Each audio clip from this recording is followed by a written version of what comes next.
بسم اللہ الرحمن الرحیم۔ حضرت ابو موسیٰ اشعری رضی اللہ عنہ فرماتے ہیں کہ نبی اکرم صلی اللہ علیہ وسلم نے ارشاد فرمایا، جب صبح ہوتی ہے تو شیطان اپنے چیلوں کو یہ کہہ کر روانہ کرتا ہے کہ آج جو کسی مسلمان کو گمراہ کرے گا میں اس کو تاج پہناؤں گا۔ شام کو جب یہ سب واپس آتے ہیں تو ایک شیطان کہتا ہے، میں نے ایک مسلمان پر بہت محنت کی اور بالا آخر اس کو باپ کا نافرمان بنا دیا۔ شیطان کہتا ہے، ممکن ہے کہ وہ بعد میں ان کا فرما بردار بن جائے، تو نے کوئی بہت بڑا کام نہیں کیا۔ ایک اور شیطان کہتا ہے، میں ایک مسلمان کے پیچھے لگا رہا حتیٰ کہ اس نے اپنی بیوی کو طلاق دے دی ہے۔ شیطان کہتا ہے، وہ دوبارہ شادی کروا لے گا، تو نے بھی کوئی بہت بڑا کام نہیں کیا۔ پھر ایک شیطان کہتا ہے، وہ کہتا ہے، میں ایک مسلمان کے پیچھے لگا رہا حتیٰ کہ میں نے اس کو شرک میں مبتلا کر دیا ہے۔ شیطان کہتا ہے، تو نے بھی اچھا کام کیا ہے۔ پھر ایک اور کہتا ہے، میں ایک مسلمان کے پیچھے لگا اور اس سے قتل کروا دیا۔ شیطان کہتا ہے، واہ واہ، تو نے سب سے اچھا کام کیا ہے، اور وعدے کے مطابق وہ تاج اس کو پہنا دیتا ہے۔ ابو شریح العدوی فرماتے ہیں کہ رسول اللہ صلی اللہ علیہ وسلم نے ارشاد فرمایا، اللہ تعالیٰ کی بارگاہ کا سب سے زیادہ سرکش وہ شخص ہے جس نے ناحق قتل کیا یا زمانہ جاہلیت کا بدلہ اہل اسلام سے طلب کیا، اور وہ شخص جو خواب میں خود کو نابینا دیکھے۔ اللہ اکبر۔ ابو امامہ سہل بن حنیف رضی اللہ عنہ فرماتے ہیں، جس دن حضرت عثمان غنی رضی اللہ عنہ کا گھیراؤ کیا گیا، آپ اپنے گھر کی دیوار پر چڑھ کر بولے، میں تمہیں اللہ کی قسم دے کر پوچھتا ہوں کہ کیا رسول اللہ صلی اللہ علیہ وسلم نے یہ ارشاد نہیں فرمایا تھا کہ کسی مسلمان کا خون بہانا جائز نہیں ہے سوائے 3 مجرموں کے؟ شادی شدہ شخص زنا کرے، کوئی مسلمان معاذ اللہ مرتد ہو جائے، یا کوئی کسی کو ناحق قتل کرے۔ اللہ کی قسم میں نے زمانہ اسلام سے پہلے اور نہ زمانہ اسلام میں کبھی زنا نہیں کیا، اور میں نے جب رسول اللہ صلی اللہ علیہ وسلم کے ہاتھ پر بیعت کی ہے اس کے بعد سے آج تک کبھی بھی اسلام سے پھرا نہیں ہوں، اور نہ ہی میں نے کسی کو ناحق قتل کیا ہے، پھر تم مجھے کیوں قتل کرنا چاہتے ہو؟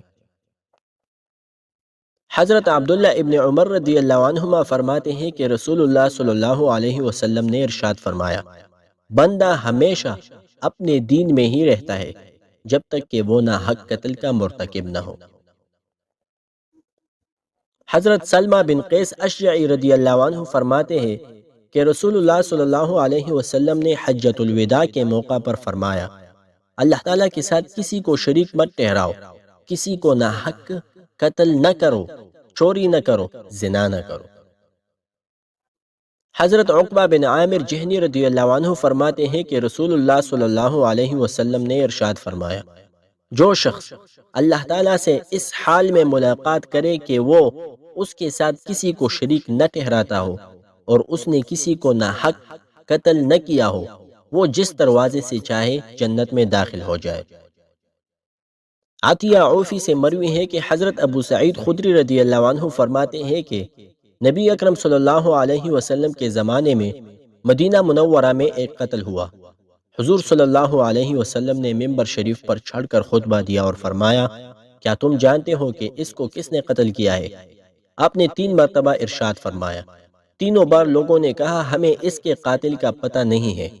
نبی اکرم صلی اللہ علیہ وسلم نے ارشاد فرمایا، اس ذات کی قسم جس کے قبض قدرت میں میری جان ہے، اگر آسمان اور زمین کی تمام مخلوقات کسی ایک مومن کو قتل کرے اور اس پر راضی ہو تو اللہ تعالیٰ ان تمام مخلوقات کو دوزخ میں ڈال دے گا، اور فرمایا، جو شخص ہمارے اہل بیت سے بغض رکھے گا اللہ تعالیٰ اس کو اوندے منہ دوزخ میں ڈال دے گا۔ عمر ابن غالب بیان کرتے ہیں کہ جنگ جمل کے موقع پر حضرت عمار رضی اللہ عنہ ام المومنین حضرت عائشہ رضی اللہ عنہ کے پاس آئے اور یوں سلام کیا، السلام علیکم یا اماں، اے امی جان آپ پر سلامتی ہو۔ ام المومنین رضی اللہ عنہ نے فرمایا، میں تیری ماں نہیں ہوں۔ حضرت عمار رضی اللہ عنہ نے کہا، کیوں نہیں؟ آپ میری ماں ہے، اگرچہ آپ کو یہ اچھا نہ لگے۔ ام المومنین نے فرمایا، تیرے ساتھ جس کی آواز آ رہی ہے وہ کون ہے؟ حضرت عمار رضی اللہ عنہ نے کہا، اشتر ہے۔ ام المومنین نے فرمایا اے اشتر تو وہی ہے جو میرے بھانجے کو قتل کرنا چاہتا تھا۔ اشتر نے کہا میں اس کو قتل کرنا چاہتا تھا اور وہ مجھے قتل کرنا چاہتا تھا لیکن وہ یہ نہ کر سکا۔ ام المومنین نے فرمایا اللہ کی قسم اگر تو اس کو قتل کرتا تو کبھی فلاح نہ پاتا، اور اے عمار تم تو جانتے ہو کہ رسول اللہ صلی اللہ علیہ وسلم نے ارشاد فرمایا ہے کہ 3 لوگوں کے سوا کسی کو بھی قتل کرنا جائز نہیں ہے۔ وہ 3 آدمی یہ ہے، جس نے کسی کو ناحق قتل کیا بدلے میں اس کو قتل کیا جائے گا، شادی شدہ شخص زنا کرے تو اس کو قتل کر دیا جائے گا، جو شخص اسلام کو چھوڑ کر کوئی دوسرا دین اختیار کر لے اس کو قتل کر دیا جائے۔ عامر بن شداد بیان کرتے ہیں کہ میں کذاب کے بارے میں یہ خواہش رکھتا تھا کہ کس طرح میں اس کے پاس تلوار لے کر پہنچ جاؤں۔ ایک دن میں اس مقصد میں کامیاب ہو گیا۔ اس نے کہا تم میرے پاس آئے ہو اور تمہارے آتے ہی یہ جبریل اپنی کرسی سے اٹھ کر کھڑے ہو گئے ہیں۔ میں نے اپنی تلوار کا دستہ تھاما اور کہا میں اس کے سر کو تن سے جدا کرنا ہی چاہتا تھا کہ مجھے عمر بن الاحمق کی سنائی ہوئی حدیث یاد آ گئی۔ انہوں نے بتایا تھا کہ رسول اللہ صلی اللہ علیہ وسلم نے ارشاد فرمایا جب کسی بندے کو کسی پر اعتبار ہو جائے پھر اس پر اعتبار ہونے کے بعد اس کو قتل کر ڈالے قیامت کے دن اس کو غداروں میں اٹھایا جائے گا، اس لیے میں نے اس کو قتل کرنے کا ارادہ ترک کر دیا۔ ابو برزہ اسلمی رضی اللہ عنہ فرماتے ہیں ایک آدمی حضرت ابو بکر صدیق رضی اللہ عنہ کو بہت برا بلا کہہ رہا تھا۔ میں نے عرض کی اے رسول اللہ صلی اللہ علیہ وسلم کے خلیفہ کیا میں اس کو قتل نہ کر دوں؟